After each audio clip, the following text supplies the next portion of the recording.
वृक्ष खुशी से झुक जाते हैं। ऐसे मौसम में ही नया आगाज होता है। हम यूं ही नववर्ष मनाते हैं। नमस्कार, हम 10वीं की छात्राएं हैं। सबसे पहले आप सभी को हिंदू नववर्ष की ढेर सारी शुभकामनाएं। चैत्र माह की प्रतिपदा का है अवसर, चैत्र माह की प्रतिपदा का है अवसर, खुशियों से बीते नववर्ष का हर एक पल। 7वीं कक्षा से वंशिका आप सभी के सामने नववर्ष पर एक कविता प्रस्तुत करने जा रही है।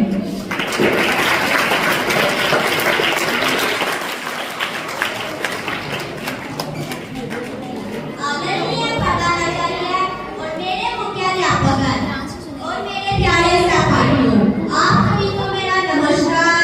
मैं 7वीं कक्षा की छात्रा, मेरा नाम वंशिका। आप सभी को हिंदू नववर्ष की हार्दिक शुभकामनाएं। इस हिंदू नववर्ष पर मैं आपको एक गीता सुनाना चाहूंगी। नवो नवेश की शुभ बेला में लेकर दृढ़ विश्वास चले, नवो नवेश की शुभ बेला में लेकर दृढ़ विश्वास चले। समय आ गया लिखे देश का, फिर स्वर्णिम इतिहास लिखे, लेकर दृढ़ विश्वास चले। ध्येय सामने साथ हमारे गौरवशाली परंपरा, ध्येय सामने साथ हमारे गौरवशाली परंपरा। विजय तिलक को आतुर है यह सृष्टि श्यामला वसुंधरा। सुख में ज्ञान पीठ पर तर्कस नीच चरित्र विकास करे, भोगवाद के अंधकार में हिंदू दिव्य प्रकाश भरे, लेकर दृढ़ विश्वास चले। कूद पड़े अब कर्म क्षेत्र पर प्रगति शिखर पर चरण धरे, कूद पड़े अब कर्म क्षेत्र पर प्रगति शिखर पर चरण धरे। तिल तिल तपकर नीच पुरुष से अमर कीर्ति का वर्णन करें, करें ने संकल्प अप्य हो पंचक पद पर पड़े चले। जिगर पड़े समृद्धि शौर्य के समरसता के फूल खिले, लेकर दृढ़ विश्वास चले, लेकर दृढ़ विश्वास चले। धन्यवाद।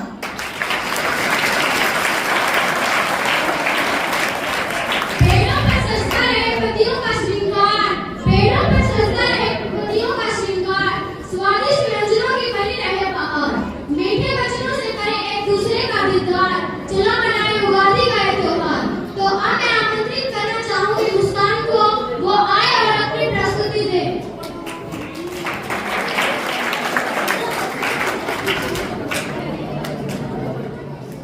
आदरणीय प्रधानाचार्य जी, मुख्य अध्यापक और मेरे प्यारे सहपाठियों, आप सभी को मेरा नमस्कार। सबसे पहले आप सभी को नए वर्ष की हार्दिक शुभकामनाएं। मेरा नाम मुस्कान है, मैं 8वीं कक्षा की छात्रा हूँ। आज मैं आपको युगादि पर्व के बारे में बताना चाहती हूँ।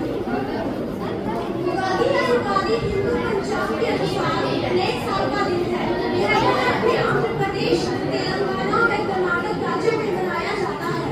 यह इन क्षेत्रों में हिंदू पंचांग के चैत्र महीने के पहले दिन उत्सवपूर्वक मनाया जाता है। यह आमतौर पर ग्रेगोरियन कैलेंडर के मार्च के अंत या अप्रैल की शुरुआत में पड़ता है। 2024 को ये 9 अप्रैल को मनाया गया था। इस दिन फर्श पर रंगोली बनाई जाती है। तोरण नामक दरवाजों पर आम के पत्तों से सजावट की जाती है। इस दिन लोग नए वस्त्र खरीदते हैं और उपहार में देते हैं। गरीबों को दान देना, तेल मालिश के बाद विशेष स्नान करना, पचड़ी नामक एक विशेष भोजन तैयार करना और मंदिरों में जाना, ये सब इस त्योहार को मानने के तरीके हैं। त्योहार की तैयारियां एक साथ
की शुरुआत में मनाया जाने वाला वसंत ऋतु का त्योहार है। यह त्योहार चैत्र मास की शुरुआत में महाराष्ट्र, गोवा एवं दमन में मनाया जाता है, जो कि चंद्र सौर हिंदू कैलेंडर का पहला महीना है। इस त्योहार की विशेषता रंग बिरंगी फल की सजावट से होती है, जिसे रंगोली कहा जाता है। एक विशेष बड़ी त्वचा, साड़ी, धोती या कपड़े का कोई भी टुकड़ा होता है, उसके ऊपर आम, नीम और फूल का पत्ता लगा होता है। उत्सव में सम्मिलित सड़क पर नृत्य एवं उत्सवी भोजन भी शामिल होते हैं। लोहड़ी के इस दिन को हिंदू लोग सोसल ताड़ियों या सोसल कटवो भी कहते हैं। कुछ लोग जैसे गुजरात में आसपास से रहने वाले लोगों का नव वर्ष का त्योहार दिवाली के त्योहार से मेल खाता है। कुछ लोगों का नव वर्ष हिंदू चंद्र सौर कैलेंडर के अनुसार है। 13 से 15 अप्रैल के बीच में वैसाखी का त्योहार आता है। यह त्योहार बहुत ही लोकप्रिय है। का प्रमुख त्योहार है। यह साल में 3 बार मनाया जाता है। 10वीं कक्षा से अंजू आपको बिहू के विषय में कुछ बताना चाहती है। तालियों के गड़गड़ाहट से इसका स्वागत है।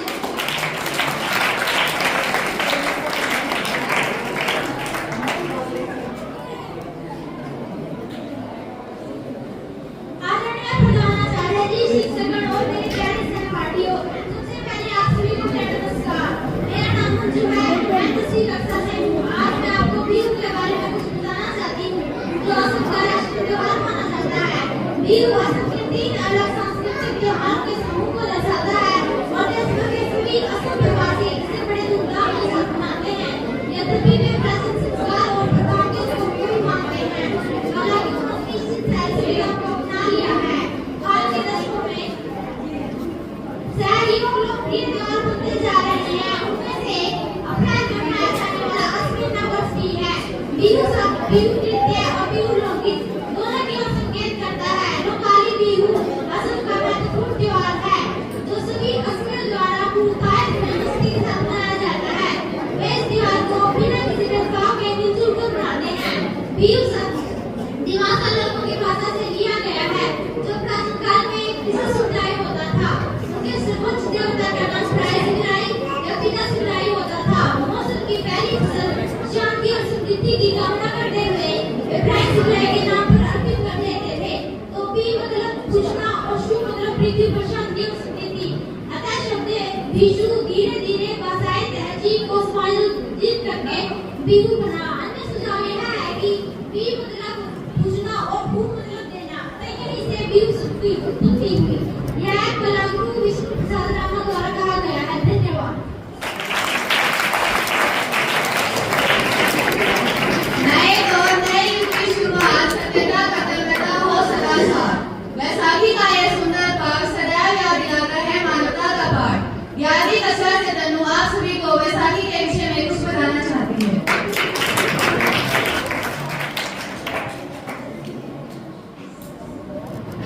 आदरणीय प्रधानाचार्य जी, शिक्षकगण एवं मेरे प्यारे सहपाठियों, आप सभी को मेरा नमस्कार। मैं तनु कक्षा 11वीं से आपको आज वैसाखी के बारे में बताना चाहती हूँ, जो उत्तर एवं मध्य भारत का एक प्रमुख त्योहार है। वैसाखी का त्योहार हर वर्ष भारत में 13-14 अप्रैल को मनाया जाता है। यह त्योहार भारत में वसंत ऋतु के आगमन का प्रतीक है और यह त्योहार सिख एवं हिंदू धर्म में नववर्ष का प्रारंभ भी करता है। वैसाखी एक फसल उत्सव है। इस दिन गुरु गोविंद सिंह के खालसा पंथ की स्थापना हुई थी। यह त्योहार भाईचारे और एकता का प्रतीक है। इस दिन लोग गुरुद्वारों में जाते हैं, प्रार्थना करते हैं और विभिन्न अनुष्ठानों का आयोजन भी करते हैं। इस दिन पंजाबी लोग व्यंजनों का आनंद लेते हैं और एक दूसरे के साथ खुशियां बांटते हैं। लोग गेहूं, दालें, तिलक और इन जैसी फसलों की खुशियों की तैयारी में वैसाखी का पर्व मनाते हैं। इस दिन सूर्य मेष राशि में प्रवेश करता है। इस दिन सिखों के दूसरे गुरु श्री अंगद देव जी का भी जन्म हुआ था। पौराणिक कथाओं के अनुसार यह माना जाता है कि इस सृष्टि की रचना ब्रह्मा जी ने इसी दिन की थी। धन्यवाद। हजारों दुआओं बेशुमार वफाओं, हजारों दुआओं बेशुमार वफाओं, अनगिनत मोहब्बतों बेपनाह चाहतों और खुशियों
नमस्कार।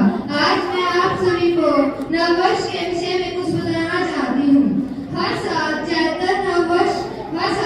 मास के शुक्ल पक्ष की प्रतिपदा तिथि से हिंदू नववर्ष की शुरुआत होती है। इसी तिथि पर ब्रह्मा जी ने सृष्टि की रचना की थी और इसी वजह से इस दिन को हिंदू नववर्ष के रूप में मनाया जाता है। सनातन धर्म में हिंदू नववर्ष का अधिक महत्व है। नववर्ष के अवसर पर मानव के अलावा प्रकृति भी नववर्ष का स्वागत कर रही होती है। इसी दौरान वसंत राज प्रकृति को अपनी गोद में ले चुके होते हैं। नववर्ष का प्रथम पर्व चैत्र नवरात्रे और गुड़ी पड़वा होता है। धार्मिक मान्यता के अनुसार इस दिन ब्रह्मा जी ने सृष्टि की रचना की थी और इसी दिन पुरुषोत्तम भगवान श्री राम और धर्मराज युधिष्ठिर का भी राज्याभिषेक हुआ था। धन्यवाद।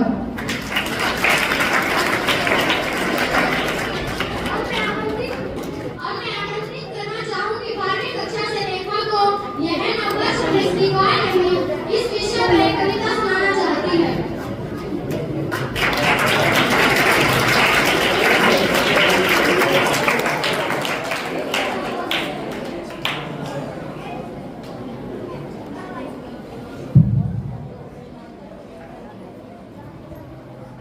आदरणीय प्रधानाचार्य और अन्य शिक्षकगण और मेरे प्यारे सहपाठियों, आप सभी को मेरा नमस्कार।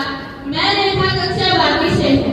सबसे पहले आप सभी को नववर्ष की हार्दिक शुभकामनाएं। मैं आपको इस अवसर पर एक कविता सुनाना चाहती हूँ। ये नववर्ष हमें स्वीकार नहीं है, अपना ये त्योहार नहीं। ये नववर्ष हमें स्वीकार नहीं है, ये अपना त्योहार नहीं है। अपनी ये तो रीत नहीं है, अपना तो ये व्यवहार नहीं। धरा ठिकरती है सर्दी में, आकाश में कोहरा गहरा है। धरा ठिकरती है सर्दी से, आकाश में कोहरा गहरा है। बाग बाजारों की सरहद पर सर्द हवा का पहरा है। सुना है प्रकृति का आंगन, कुछ रंग नहीं उमंग नहीं। सुना है प्रकृति का आंगन, कुछ रंग नहीं उमंग नहीं। हर कोई है घर में डूबा हुआ, नववर्ष का ये कोई दंग नहीं। चंद मास अभी इंतजार करो, चंद मास अभी इंतजार करो। निज मन में तनिक विचार करो, निज मन में तनिक विचार करो। नया साल नया कुछ हो तो सही, क्यों नकल में सारी अकल बही। उल्लासमंद है मन का, उल्लासमंद है जनमन का। आई है अभी बहार नहीं, ये नववर्ष हमें स्वीकार नहीं है, अपना त्योहार नहीं। ये धुंध कुआसा छूटने दो, रात को रात सिमटने दो। ये धुंध कुआसा छूटने दो, रात को रात सिमटने दो। प्रकृति का रूप बिखरने दो, फागुन का रंग बिखरने दो। प्रकृति धुलन का रूप धार, प्रकृति धुलन का रूप धार। जब स्नेह सुधा वर्ष जाओगी, सत्य श्यामला धरती माता घर घर खुशियां खिलाएगी। तब चैत्र शुद्ध की प्रथम तिथि नववर्ष मनाया जाएगा। आर्यभीत की पुण्य भूमि पर जय गर्भ सुनाया जाएगा। युक्ति प्रमाण से स्वयं सिद्ध, युक्ति प्रमाण से स्वयं सिद्ध नववर्ष हमारा हो प्रसिद्ध। आर्यों की कीर्ति सदा सदा, आर्यों की कीर्ति सदा सदा। नववर्ष चैत्र पूस प्रतिपदा। अनमोल विरासत के धनिकों को, अनमोल विरासत के धनिकों को चाहिए कोई सुधार नहीं। ये नववर्ष हमें स्वीकार नहीं है, अपना ये त्योहार नहीं। ये नववर्ष हमें स्वीकार नहीं है, अपना ये त्योहार नहीं है। अपनी तो ये रीत नहीं है, अपनी तो ये रीत नहीं है, अपना ये व्यवहार नहीं। धन्यवाद।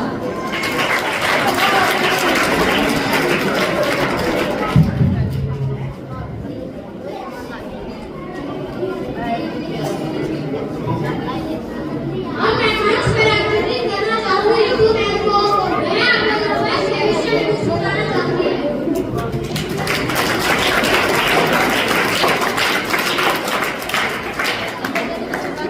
बातें कोई नहीं करेगा। हमारे यहाँ के संपूर्ण संचालक श्री माननीय सर, प्राचार्य महोदय, शिक्षकगण और प्यारे प्यारे बच्चों, आप सभी को मेरा प्रणाम।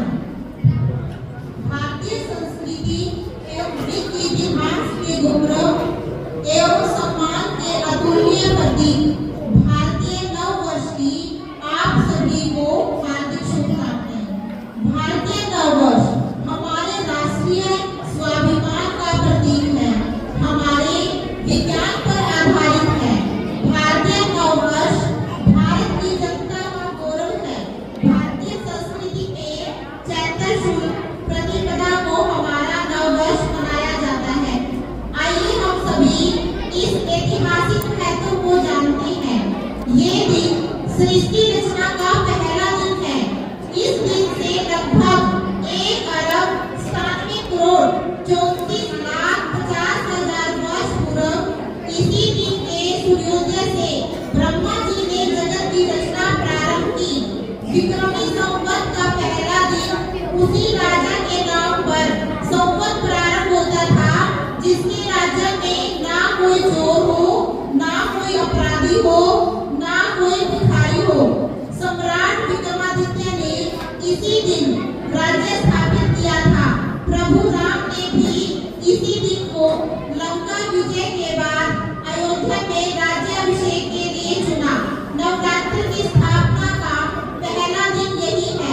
समाज को श्रेष्ठ मार्ग पर ले जाने वाले स्वामी दयानंद सरस्वती ने इसी दिन को आर्य समाज की स्थापना के रूप में चुना। भारतीय नव वर्ष का प्राकृतिक महत्व भी है। बसंत ऋतु का आरंभ वर्ष प्रतिपदा से ही होता है, जो उल्लास, उमंग, खुशी तथा चारों तरफ पुष्पों की सुगंध से भरा होता है। फसल पकने का समय यानी किसान की मेहनत का फल मिलने का समय भी यही होता है। विद्यार्थियों की पूरे वर्ष की मेहनत का परिणाम मिलने का यही समय होता है। इस समय हमारे नक्षत्र भी शुभ स्थिति में होते हैं। किसी भी कार्य को शुरू करने का यह सही समय होता है। इसलिए आज मैं सभी बच्चों से कहना चाहूंगी कि सभी बच्चे अपने अपने लक्ष्य को निर्धारित करें।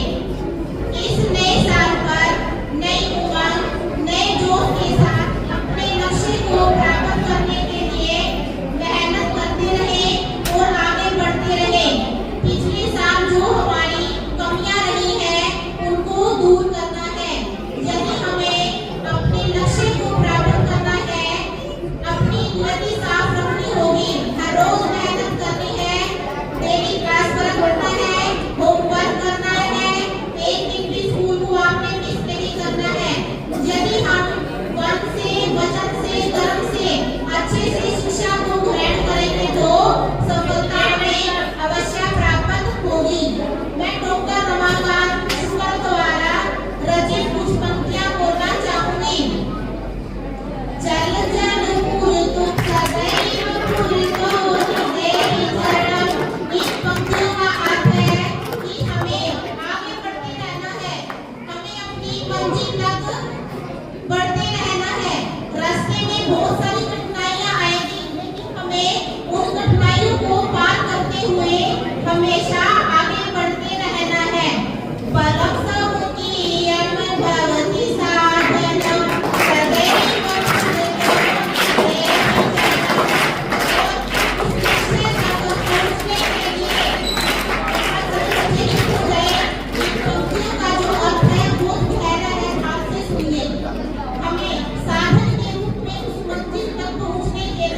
सिर्फ हमारी शक्ति और हमारा बल ही काम आएगा, अन्य कोई साधन का हमारे काम नहीं आएगा। तो चल चल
दोबारा भेजूंगा।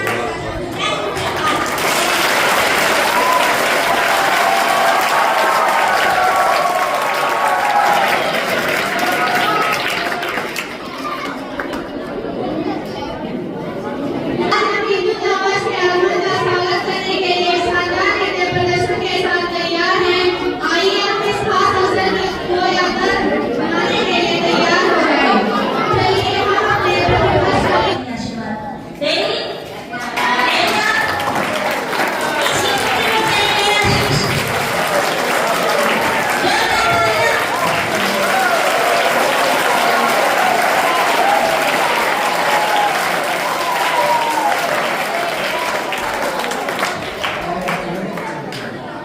अच्छी शुरुआत वोटिंग से नहीं होती है, तालियों से होती है। कुछ बच्चे ऐसे हैं जो वोटिंग करते हैं, ठीक है ना। आज हिंदू नववर्ष में आप लोगों ने बहुत सारी हिस्ट्री के बारे में पढ़ा है, सुना है, अच्छे अच्छे लेक्चर सुनने को मिले हैं, ठीक है ना। तो इनको अपने जीवन में उतारना है, ठीक है। सभी बच्चों ने अपने भारतीय संस्कृति के प्रति प्यार रखना है, बहकावे से दूर रखना है। आज एक मैसेज और है, फर्स्ट अप्रैल को क्या मानते हो? क्यों मानते हैं? क्योंकि जिसने फर्स्ट अप्रैल को अप्रैल फूल डे मनाया है ना, वो 1 जनवरी को मनाया ऐसा एक मिसकंसेप्ट लोगों में प्रसारित किया, तो हमें उससे बचना है। आज किसी को फूल क्रिएट नहीं करना। फूल क्या होता है? अप्रैल, फर्स्ट अप्रैल को अप्रैल फूल मानते नहीं। फर्स्ट अप्रैल क्या है? हमारा हिंदू नववर्ष। ऐसा नहीं करेंगे हम सभी बच्चों में अपनी संस्कृति से प्यार करते हैं और इस दिन किसी को बहकावे नहीं करते, ठीक है बच्चों? प्रॉमिस? प्यारे बच्चों, नया साल है, नई क्लास है, तो नए प्रतिमान भी स्थापित होने चाहिए, नए टारगेट मिलने चाहिए ना। तो लास्ट ईयर जो आपने अचीव किया है, आज हमें ये डिसाइड करना है कि नेक्स्ट ईयर हमारा टारगेट इससे अव्वल रहने वाला है। जो आप लोगों ने अचीव किया है, जो रिजल्ट्स आपको मिले हैं, उससे बेहतर परफॉर्मेंस होगी ना इस साल। तो सभी बच्चों ने आज एक प्रॉमिस करना है। क्या प्रॉमिस करेंगे? अपने आप से करना है, किसी दूसरे से नहीं बोलना। हम सभी बच्चे अपने टीचर्स का कहना माने, उनके द्वारा जो डेली होमवर्क मिलता है उसको समय पे पूरा करेंगे, ठीक है। अच्छे बच्चे बनेंगे। यदि आप लोग ऐसा करते हो तो एक प्रॉमिस मैं करता हूँ आप लोगों से, बोलो कमिटेड रहेंगे ना? प्यारे बच्चों, एक एनुअल कैलेंडर बनाया जाता है। उसके अंदर हम ये डिसाइड करते हैं कि पूरे साल हम क्या क्या गतिविधि करने वाले हैं, ठीक है ना। और वो कैलेंडर आप लोग भी डालते हैं। वो बच्चे जो अपना काम समय पे पूरा नहीं करते हैं, उसको रिवाइज करवाने में, उसको पूरा करवाने में एक्स्ट्रा टाइम लगाना, ठीक है ना। तो वो इंटरटेनिंग जो प्रोग्राम होते हैं ना, वो स्किप हो जाते हैं, ठीक है। तो समय अनुसार स्कूल के अंदर इस साल हाउस एक्टिविटी चलेगी। आप लोगों की हाउस ड्रेस चेंज होगी, ठीक है ना। जो व्हाइट कंसेप्ट है वो चेंज हो गया। आपकी क्लास को 4 इक्वल पार्ट्स में डिवाइड किया जाएगा और एक्टिविटी चलेगी। गेम की भी होगी, डांस की भी होगी, कल्चरल एक्टिविटी चलती रहेगी पूरे साल, ठीक है ना। लेकिन उसको कंटिन्यू करने के लिए सबसे अहम रोल आप लोगों का होगा। वो प्रॉमिस क्या है? हमें आज का काम आज ही फिनिश करना है अच्छे ढंग से। हर टीचर का जो होमवर्क आपको सब्जेक्ट वाइज मिलता है ना, आप सोने से पहले उसको खत्म कर देंगे 100% फेयरनेस के साथ और 100% एक्यूरेसी के साथ। मिसकंसेप्ट नहीं होना चाहिए, कोई गलती नहीं होनी चाहिए, विदाउट एनी एरर, ठीक है बच्चों? प्रॉमिस? तो इस साल हम सारी एक्टिविटीज करने वाले हैं, ठीक है बच्चों? आप सभी बच्चों को हिंदू नववर्ष की हार्दिक शुभकामनाएं। जय हिंद, जय भारत।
जय जन गण मन अधिनायक जय